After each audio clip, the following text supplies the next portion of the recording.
Kamusta mga Dre? Long time no see. Samahan niyo ako. May pag-uusapan tayo kasi yung last vlog natin almost 2 years ago tagal lang, is nagtanong ako sa inyo kung anong classic scooter ang magandang pang alternative kay Bibi Domeng. Ngayon sinagot na ang ating katanungan. Actually may mga nagsuggest sa inyo, no? Mga 5 hindi ko tanda kung ilan yung nagsuggest. So sinagot na yung tanong sa atin na almost 2 years bago dumating isang classic scoot na bagong labas ni Honda. Ito yung Honda Giorno. Let's go.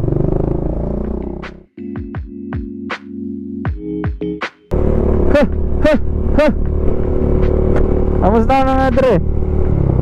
Tagal natin hindi nag-vlog, no? So susubok na naman tayo mag-vlog ngayon at ang sunod nito is 2026 na. Yun nga, gaya na nasabi ko kanina, no, may pag-uusapan tayo, which is yung bagong release na classic scoot ni Honda, yung Honda Giorno Plus 125. Bakit may jeep pa pasalubong? Last February nga is nirelease na ni Honda, no, yung bagong Giorno na talaga namang napakaganda at pumukaw sa atensyon ng mga builders at mga classic scoot enthusiasts. And isa tayo sa mga naging interesado dito, no, kasi ang unang scooter natin na medyo matino, hindi kasi yun yung pinakaunang scooter ko, no? Yung unang scooter ko is yung Rossi Mio, and sumunod doon is yung Scoopy, Honda Scoopy. Yun yung classic scoot ni Honda dati. At ngayon nga 2025 is nasundan na yung classic scoot ni Honda, naglabas na uli. At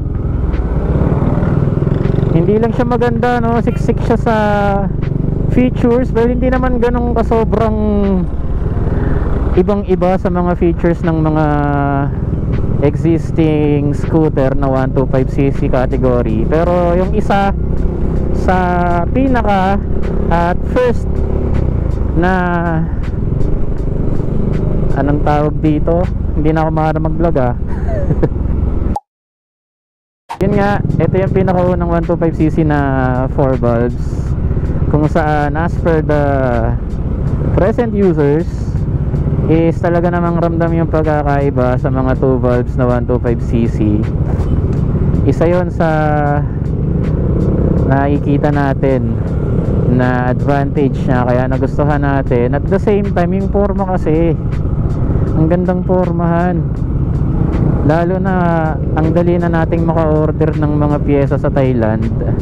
Available kasi dito sa Pinas yung mga shop sa Thailand, meron silang mga Shopee account, and tumatagal lang ng mga 1 to 2 weeks bago dumating yung piyesa straight from Thailand.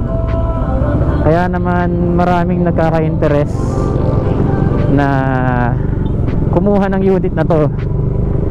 And as of today, today is April 5, nilaunch yun February, and as of today sobrang hirap pa rin ng stocks.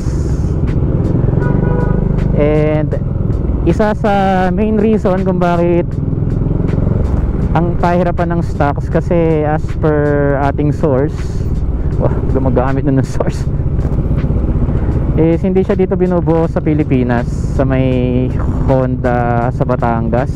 May Honda Philippines dun eh. So hindi siya dito ina-assemble, kaya matagal yung supply. And ito is nanggagaling pa daw sa Vietnam, siniship pa papunta dito sa Pinas para magkaroon dito ng stocks. So almost ilang buwan na yon, March, 2 months na, hindi pa rin ganun ka-stable yung supply. As in, pahirapan pa rin. Kung makikita mo sa mga Giorno FB group, marami namang available ng groups, is wala talaga, ang hirap pang maghanap ng mga unit.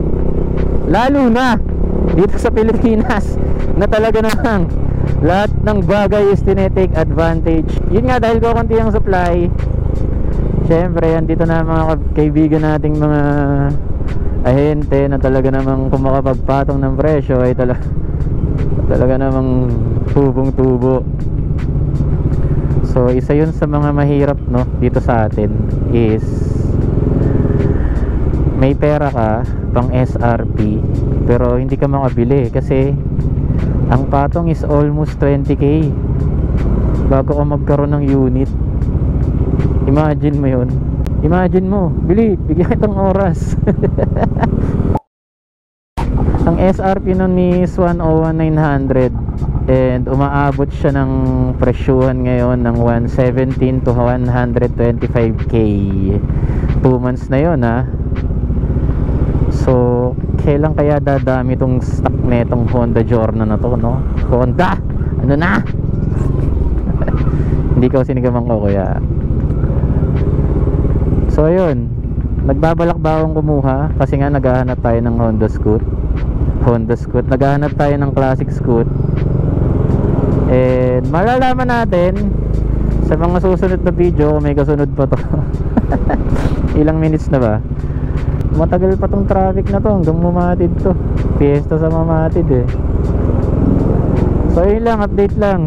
Sinagot na ni Honda yung palituhan natin kung anong klase Scoot ang maganda. Pinagpipilian ko pala dati is yung sa Kimco like 125. Yun yung carb type pa. So carb type, medyo matakaw pa sa gasolina yan.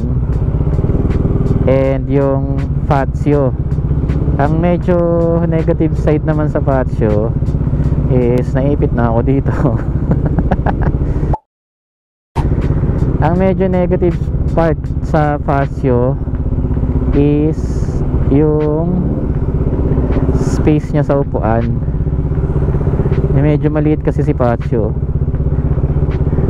At sikip kami ni boss,